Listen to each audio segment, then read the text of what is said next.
നേതാജി സുഭാഷ് ചന്ദ്രബോസ് സുദക്ഷിണ മേനാ പ്രസാദ് നടത്തുന്ന ലഘുപ്രഭാഷണം.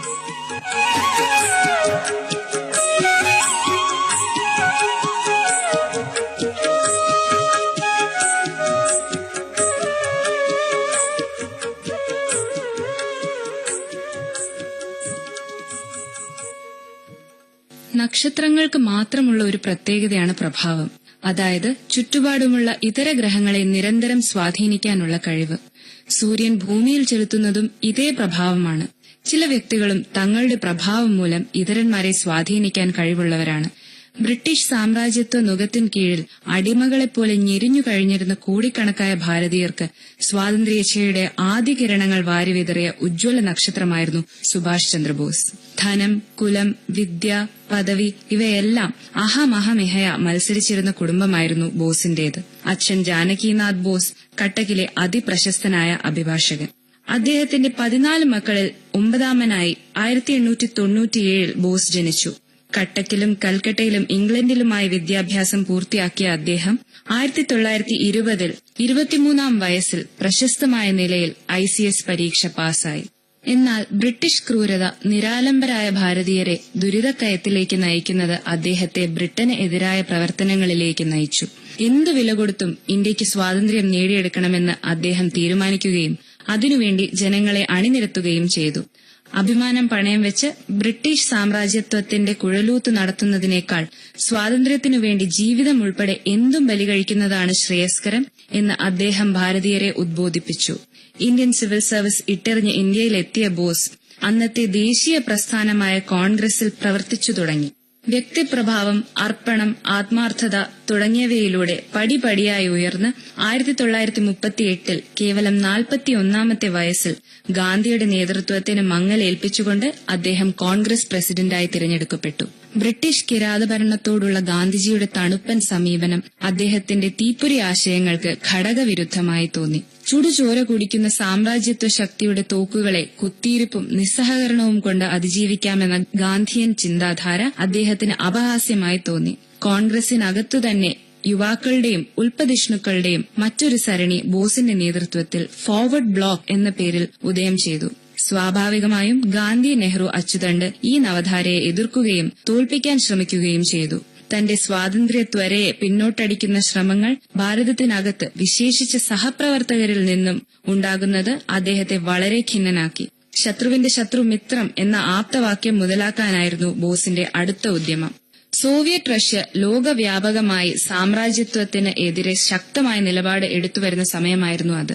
1941 കട്ടക്കിലെ വീട്ടുതടങ്കലിൽ നിന്ന് അതീവ ജാഗ്രതയോടെ ബ്രിട്ടീഷ് ശാരക്കണ്ണുകളെ വെട്ടിച്ച് ബോസ് കരമാർഗം അഫ്ഗാനിസ്ഥാനിലൂടെ മോസ്കോയിലെത്തി. സ്റ്റാലിനുമായി ബന്ധപ്പെട്ട് ഇന്ത്യൻ സ്വാതന്ത്ര്യത്തിനു വേണ്ട സഹായ സഹകരണങ്ങൾ അഭ്യർത്ഥിച്ചെങ്കിലും ആ ഉദ്യമം വിജയിച്ചില്ല. ബോസിന്റെ അടുത്ത നോട്ടം ബ്രിട്ടന്റെ ആജന്മ ശത്രുവായ ജർമ്മനിയിലേക്കായി. ബ്രിട്ടീഷ് പടയിൽ നിന്ന് യുദ്ധ തടവുകാരായി പിടിച്ചെടുത്ത 3000 ഇന്ത്യൻ പട്ടാളക്കാരെ ചേർത്ത് ഇന്ത്യൻ ലീജിയൻ എന്ന സംഘടന അദ്ദേഹം ജർമ്മനിയിൽ രൂപീകരിച്ചു. നാസി ജർമ്മനിയുടെ സഹായത്തോടെ ഒരു സായുധ സേന രൂപീകരിച്ച് ബ്രിട്ടീഷ് ഇന്ത്യയെ ആക്രമിച്ച് കുറെ പ്രവിശ്യകൾ പിടിച്ചെടുക്കുക എന്നതായിരുന്നു ഇന്ത്യൻ ലീജിയന്റെ ഉദ്ദേശം. എന്നാൽ 2ാം ലോക മഹായുദ്ധത്തിന്റെ അന്ത്യഘട്ടത്തോടെ ജർമ്മനിയുടെ നിലനിൽപ്പ് തന്നെ പരുങ്ങലിലായി. ഹിറ്റ്ലർ നേരിട്ട് തന്റെ നിസ്സഹായാവസ്ഥ ബോസിനെ അറിയിക്കുകയും ബ്രിട്ടീഷ് ചാരക്കപ്പലുകളുടെ കണ്ണിൽപ്പെടാതെ ജപ്പാനിലേക്ക് കടക്കാൻ ഹിറ്റ്ലർ തന്നെ മുൻകൈയെടുത്ത് ഒരു അന്തർവാഹിനി തരപ്പെടുത്തിക്കൊടുക്കുകയും ചെയ്തു.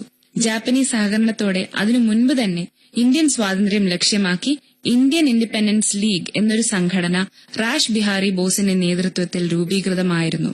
സുഭാഷ് ബോസിന്റെ ആഗമനത്തോടെ ഇന്ത്യൻ ഇൻഡിപെൻഡൻസ് ലീഗിന്റെ നേതൃത്വം അദ്ദേഹത്തിൽ നിക്ഷിപ്തമാവുകയും അത് ഇന്ത്യൻ നാഷണൽ ആർമി ആയി രൂപാന്തരം പ്രാപിക്കുകയും ചെയ്തു. സിംഗപ്പൂർ, മലയ, ബർമ എന്നീ ബ്രിട്ടീഷ് കോളനികൾ ജപ്പാൻ കീഴടക്കിയപ്പോൾ അവർ തടവുകാരായി പിടിച്ച ഇന്ത്യൻ ഭടന്മാരെ ചേർത്ത് ബോസ് ഇന്ത്യൻ നാഷണൽ ആർമി വിപുലീകരിക്കുകയും ജപ്പാൻ സഹായത്തോടെ അവർക്ക് നിരന്തരമായ ആയുധ പരിശീലനം നൽകുകയും ചെയ്തു.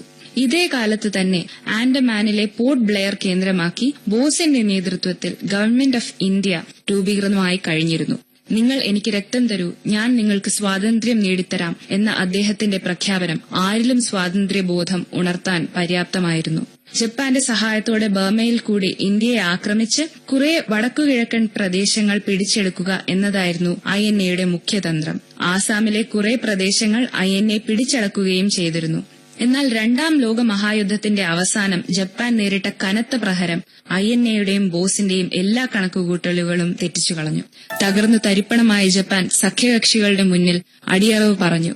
ഹിരോഷിമ നാഗസാക്കി ബോംബ് ആക്രമണത്തോടെ യുദ്ധം പരിസമാപ്തിയിലെത്തി. ഹതാശരായ INA ഭടന്മാർ മിക്കവരും, പ്രത്യേകിച്ച് സ്ത്രീകൾ, സൈന്യം ഉപേക്ഷിച്ച് സാധാരണ ജീവിതത്തിലേക്ക് തിരിച്ചുവരാൻ തുടങ്ങി.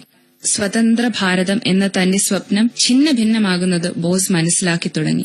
അറ്റകൈ എന്ന നിലയിൽ ബ്രിട്ടീഷ് സാമ്രാജ്യത്വത്തിന്റെ നിതാന്ത ശത്രുവായ റഷ്യയുടെ സഹായം ഒരിക്കൽ കൂടി ലഭിക്കുമോ എന്ന ഒരു ശ്രമം നടത്തി. ജാപ്പനീസ് പ്രവിശ്യയായ മഞ്ചൂറിയ അന്ന് റഷ്യയുടെ കീഴിലായിരുന്നു.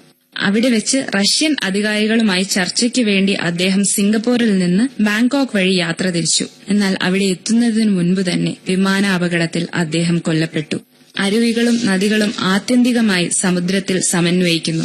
ബ്രിട്ടീഷ് ഭരണത്തെ ഇന്ത്യയിൽ നിന്ന് തുടച്ചു നീക്കാൻ പല പ്രസ്ഥാനങ്ങളും ഏകകാലത്ത് ഇന്ത്യയിൽ പ്രവർത്തിച്ചിരുന്നു. ഇവയുടെ എല്ലാം ആശയങ്ങൾ, മാർഗങ്ങൾ, തീവ്രത ഇവയെല്ലാം സമുദ്രത്തിൽ പതിക്കുന്ന നദികളെപ്പോലെ വിഭിന്നമായിരുന്നുവെങ്കിലും അവരുടെ പരമലക്ഷ്യം സ്വാതന്ത്ര്യപ്രാപ്തി എന്ന മഹാസമുദ്രം തന്നെയായിരുന്നു. ബോസിന്റെ ചിന്താസരണിയും കർമ്മമണ്ഡലവും സ്വാതന്ത്ര്യത്തിലേക്ക് നമ്മെ നയിച്ച മഹാനദികളിൽ ഒന്നു തന്നെ എന്ന് നമുക്ക് നിസ്സംശയം പറയാം.